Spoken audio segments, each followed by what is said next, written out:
What is a cryptid? Many of you may already be familiar with the term, but for those who aren't, a cryptid is an animal whose existence is unproven or disputed by mainstream science. Some cryptids are animals that we assume went extinct millions of years ago, but that some think are still out there, like Megalodon lurking in the ocean's depths, or sauropods hiding in the Congo. Others are based on animals that disappeared more recently, like the famous thylacine, also known as the Tasmanian tiger. It's believed to have gone extinct in the 1930s or 40s, and despite the lack of concrete evidence that has surfaced since then, many believe it's still out there, hidden from view. There are many cryptids that have entered mainstream culture, like the Yeti, Bigfoot, the Loch Ness Monster, the Chupacabra, and the Thunderbird. Each of these creatures has stories that go back generations and in some cases thousands of years. While science rightly demands evidence, history shows that some animals which were once dismissed as legends are now accepted as reality. In this video, we're looking at 10 species that were once thought to be nothing more than tall tales, until scientists were presented with undeniable evidence that they were, in fact, real.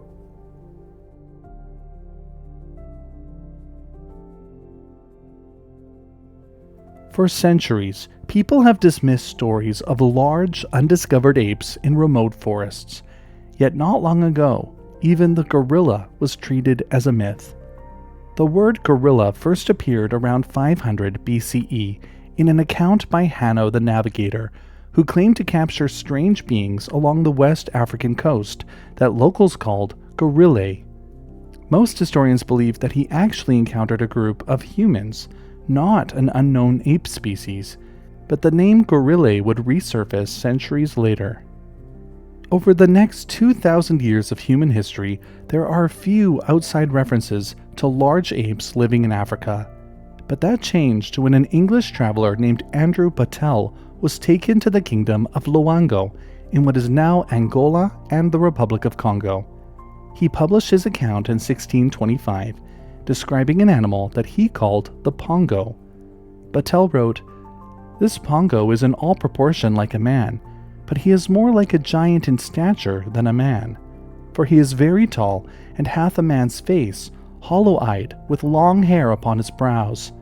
His face and ears are without hair, and his hands also. His body is full of hair, but not very thick, and it is a dunnish color." As natural history developed into a more formal scientific discipline in Europe, many continued to dismiss such reports of African apes as mythical or exaggerated. Well into the 18th and 19th centuries, missionaries, traders, and explorers continued to describe encounters with large apes in Central Africa, but their claims were often met with ridicule. But that began to change in 1847, when some bones and a skull from Gabon were studied and scientifically described as Troglodytes gorilla, borrowing the name from Hanno the Navigator's account. While the name stuck, and it seemed that the stories of large apes in the forests of Africa might be true, not everyone was quite willing to accept it yet. Preserved specimens began to arrive in Europe around this time, and public reaction was a mix of horror and fascination. The gorilla remained a subject of both scientific debate and tabloid obsession until the late 19th century, and it wasn't until well into the 20th century that their public image began to shift from that of a savage brute to that of a complex and intelligent species.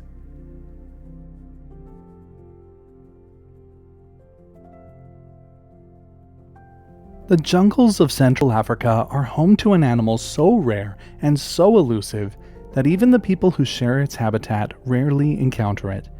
But the story of how the Okapi came to be known to the wider world is one full of skepticism and mystery. The first European account came in 1804, when John Barrow published a book on his travels in South Africa. He wrote that local bushmen had assured him that a single horned animal lived in the area. Convinced he was on the trail of a real-life unicorn, Barrow claimed to see cave drawings of horned horses and recorded second-hand sightings of strange horse-like animals, but many doubted his belief that unicorns could be real. Nearly a century later, in 1890, the explorer Henry Morton Stanley heard of a similar animal from the Mbuti people in the Congo. These accounts caught the interest of British colonial officer Harry Johnston. When he questioned local people, they confidently described an animal that they called Okapi or Ati.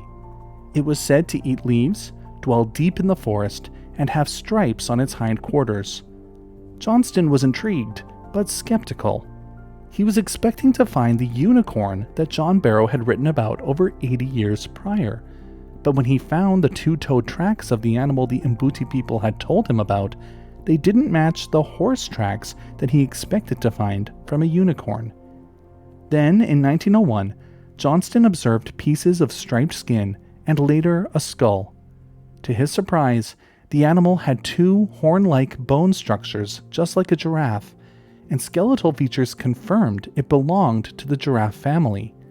The animal local people had long known about was finally recognized by science, and it became known to the outside world as the Okapi. The first live Okapi brought out of Africa arrived at the Antwerp Zoo in Belgium in 1918. The zoo has since become one of the most successful institutions in the world at breeding the species in captivity.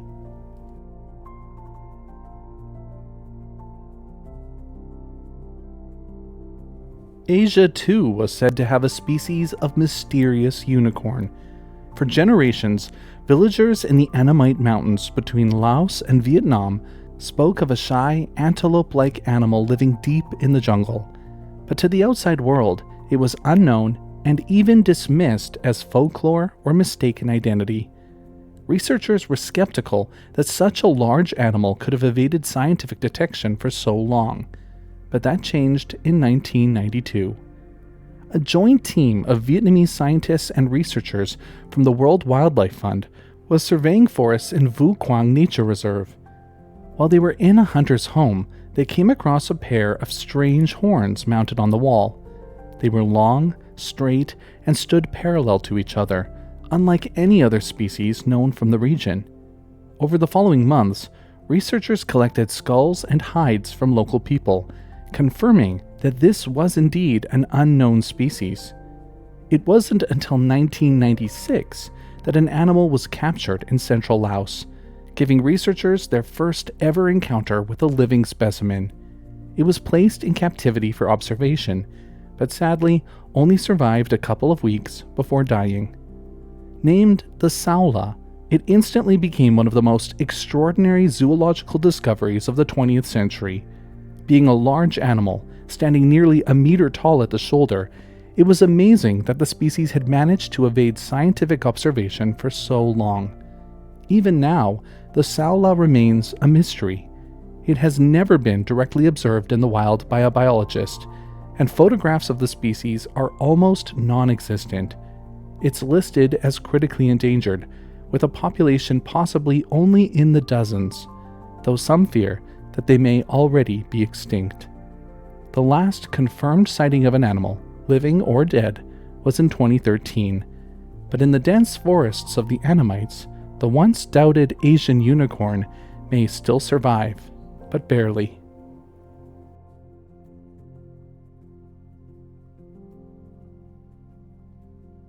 For centuries, those who lived far from the Arctic, particularly in Europe, believed that strange horns that were being traded belonged to a mysterious unknown animal.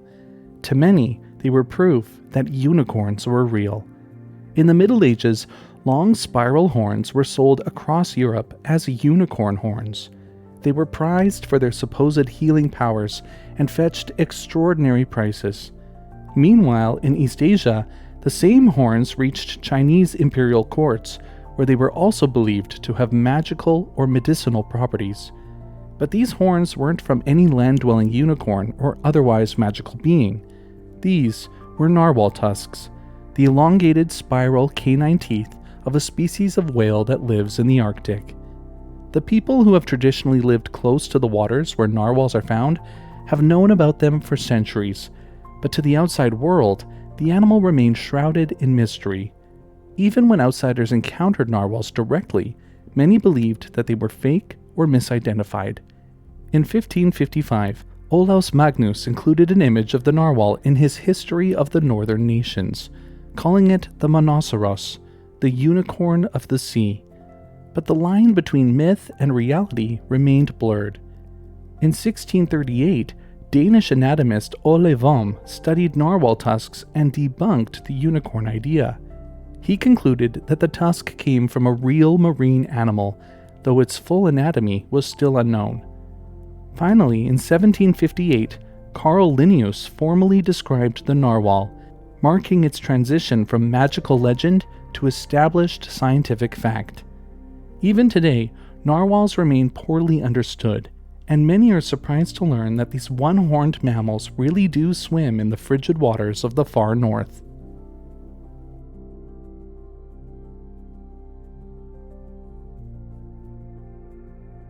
Sailors have long told tales of a massive squid living in the depths of the ocean. It was said to have eyes the size of shields, arms like serpents, and enough strength to pull entire ships beneath the waves. It went by many names, but the most enduring was the Kraken. The earliest mention of an animal that could be a giant squid was by Aristotle in the 4th century BCE. Of the calamaris, the so-called teufas is much bigger than the tephies, for teuthi have been found as much as 5 ells long. As Western countries moved more towards a scientific understanding of the world, the stories of huge squid hidden in the ocean's depths were dismissed as exaggeration or legend, stories that were told by unscientific men of the past. And yet, strange signs kept surfacing that suggested that the Kraken may actually exist. In the 17th and 18th centuries, enormous tentacles were occasionally found tangled in fishing nets or washed up on remote beaches. But without a full body, no one could be sure what this strange animal really was. In 1857, Danish naturalist Japetus Steenstrup examined a set of beached remains from the coast of Iceland. He realized they belonged to an unknown species of giant squid and formally described it as Architeuthus dux. The Kraken finally had firm evidence and a scientific name, but it would take much longer for the animal to be accepted as real by the majority. Throughout the 20th century, more pieces of the puzzle were found. Beached carcasses, partial remains, and even squid beaks extracted from sperm whale stomachs confirmed that Architeuthus dux wasn't just real, but common in deep oceans across the globe. Still, no one had ever seen one alive. That finally changed in 2004, when Japanese researchers took the first photographs of a living giant squid using baited cameras lowered into the deep sea.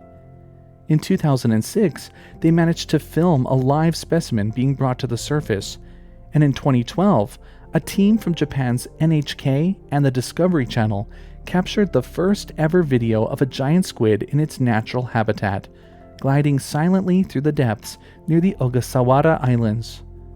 In 2019, researchers from the NOAA captured the first video of a giant squid in U.S. waters using a deep-sea camera deployed in the Gulf of Mexico. We now know that giant squid can grow up to 13 meters long and are found in deep oceans worldwide, but much about them remains unknown. Their behavior, their life cycle, how they survive in a part of the ocean we still barely understand, and even whether they're one species or many, remain a mystery.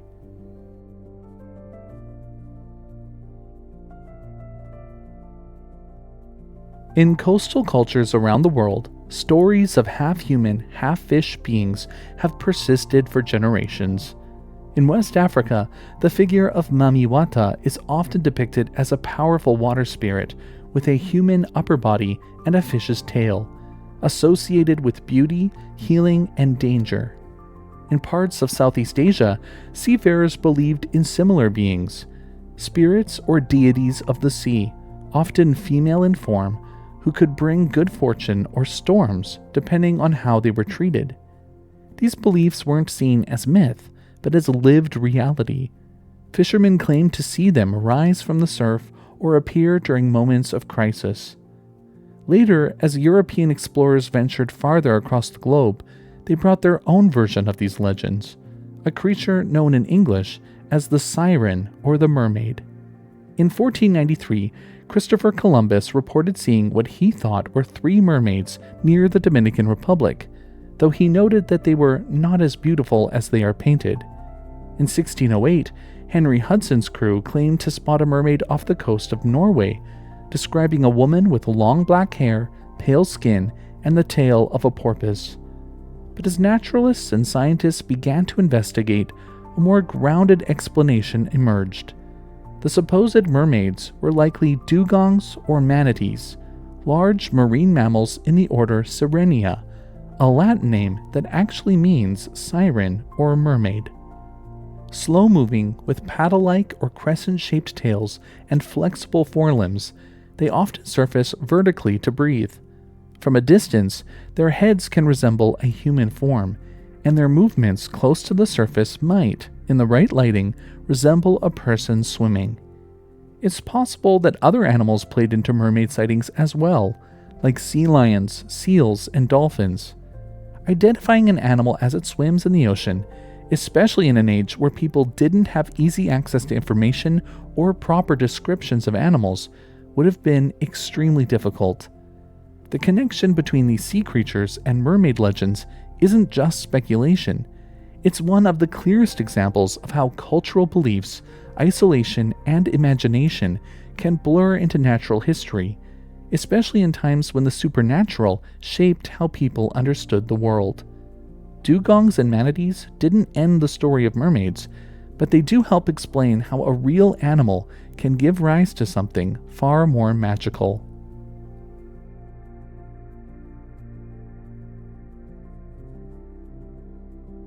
In the early 20th century, rumors spread through the Dutch East Indies of a monstrous lizard living on remote islands of what is today Indonesia. The local people who knew of its existence and called it a land crocodile told Dutch colonists that it was massive, being 3 meters long with serrated teeth, a strong tail, and a powerful bite. The Dutch heard stories of it killing goats, deer, and even humans, yet many dismissed the claims as exaggeration or folklore, a kind of island dwellers' dragon myth. But when the stories reached Lieutenant von Stein van Hensbroek, a Dutch colonial administrator, he decided to investigate the matter for himself. In 1910, he traveled to the island of Komodo and was shocked by what he saw. The tales of giant lizards were true. He managed to kill one, take a photograph of it, and return to Java with its skin. The skin made its way into the hands of the director of the Zoological Museum of Bogor, Peter Owens. After receiving 2 more specimens from collectors, he published a paper confirming to the world abroad that Komodo Island was home to a giant terrestrial carnivorous monitor lizard. In 1926, an expedition led by W. Douglas Burden of the American Museum of Natural History brought back more specimens to the United States, and in 1927, the London Zoo displayed the first Komodo dragons in Europe. The Komodo dragon slowly became known to the wider world, and went on to inspire the famous story of hidden giants on a faraway island, King Kong. Thankfully, the Komodo dragons were protected before commercial collectors could decimate the population, but today the species remains endangered, with fewer than 6,000 animals left in the wild.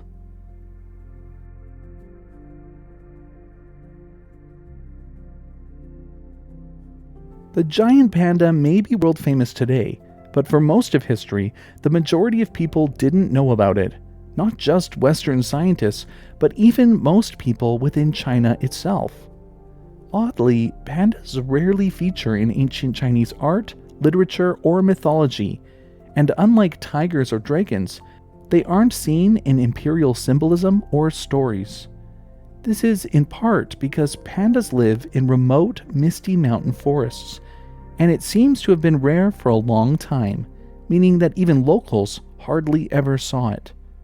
For hundreds of years, scattered reports described a black and white bear that was said to live in the mountains of Sichuan and eat only bamboo.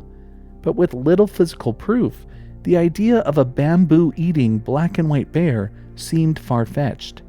Some believed it was more likely a monkey, a misidentified Asian black bear, or possibly something made up entirely.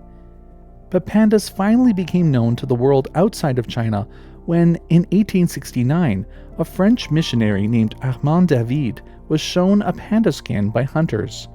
He realized it was something unknown to science, and soon after, the first full specimen was sent to Europe. Still, it would be decades before live pandas were observed, let alone studied. In 1936, an American socialite and explorer named Ruth Harkness became the first person to capture a live giant panda and bring it out of China.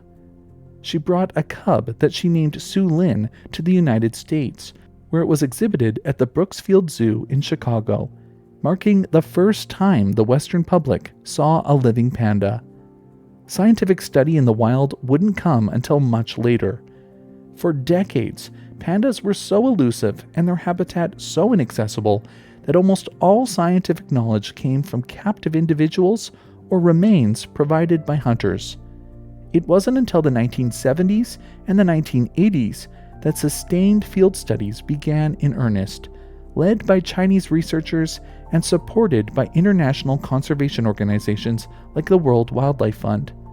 These early studies finally allowed scientists to observe wild pandas directly, documenting their diet, behavior, breeding, and habitat preferences. The panda's image has spread across the globe, and the species is a global ambassador for wildlife conservation, having been adopted by the WWF in their official logo. It's also a conservation success, having been downgraded from endangered to vulnerable in 2016.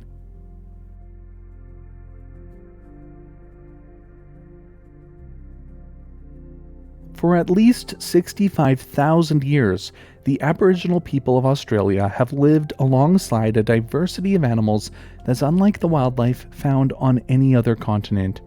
Birds, reptiles, and marsupials have diversified in amazing ways thanks to their isolation. So when early European explorers reached Australia and encountered these animals, they were extremely confused because they were so unlike the animals that they were used to. One of the most baffling was a large creature that stood upright, moved by hopping, and carried its young in a pouch. Aboriginal Australians already had names for them, like kangaroo, but as reports of these giant hopping mammals reached outsiders, it sounded almost unbelievable. In 1770, during James Cook's voyage along Australia's east coast, naturalist Joseph Banks wrote in his journal about this strange animal. Our second lieutenant, who was shooting today, had the good fortune to kill the animal that had so long been the subject of our speculations. To compare it to any European animal would be impossible, as it has not the least resemblance of any one I have seen. Its forelegs are extremely short and of no use to it in walking. Its hind again as disproportionately long. With these it hops 7 or 8 feet at each hop in the same manner as the jerboa, to which animal indeed it bears much resemblance except in size, this being in weight 38 pounds, and the jerboa no larger than a common rat. For some time, European audiences doubted these accounts. Many thought the descriptions were exaggerated or misunderstood. After all, a deer-sized animal that jumped around on 2 legs and carried babies in a pocket on its stomach didn't match any animal group that they were familiar with.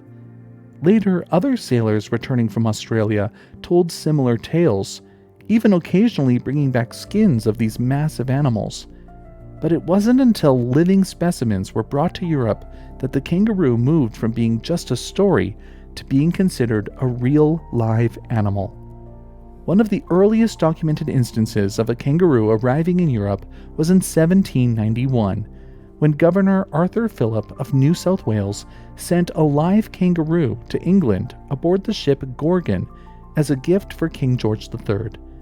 The animal was received at the Royal Menagerie in the Tower of London, where it attracted significant public interest due to its strange appearance and behavior.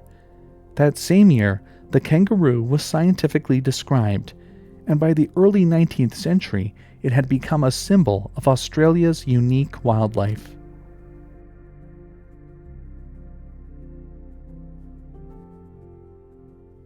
Australia is also home to a strange group of egg-laying mammals known as monotremes.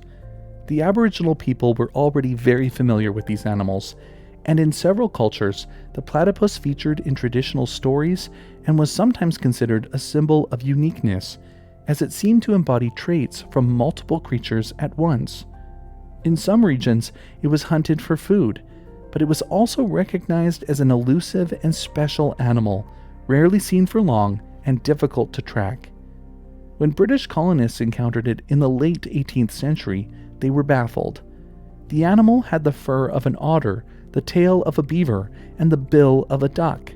It laid eggs, but produced milk, and the males had venomous spurs on their hind legs. A preserved specimen was sent to England in 1799. When it arrived, it was examined by George Shaw, a respected naturalist at the British Museum. Shaw was baffled by the creature's unusual features and initially suspected that it might be a hoax. He wrote that it had the perfect resemblance of the beak of a duck grafted on the head of a quadruped. He went on to admit that it naturally excites the idea of some deceptive preparation by artificial means. And it wasn't just him. Many naturalists were convinced it was a hoax. They suspected that someone had stitched together parts of different animals as a prank or forgery. But as more specimens arrived and dissection revealed a consistent and coherent internal anatomy, the reality of the animal began to set in. The platypus was real, and it wasn't just strange, it was biologically groundbreaking. Being a mammal that lays eggs, it challenged the way European science had categorized animals, and for a while, it didn't seem to fit anywhere on the tree of life. Even today, the platypus remains one of the most distinctive animals on Earth. Its bizarre appearance is only matched by its physiology: electrosensitive skin, waterproof fur, and a method of locating prey using electrical impulses.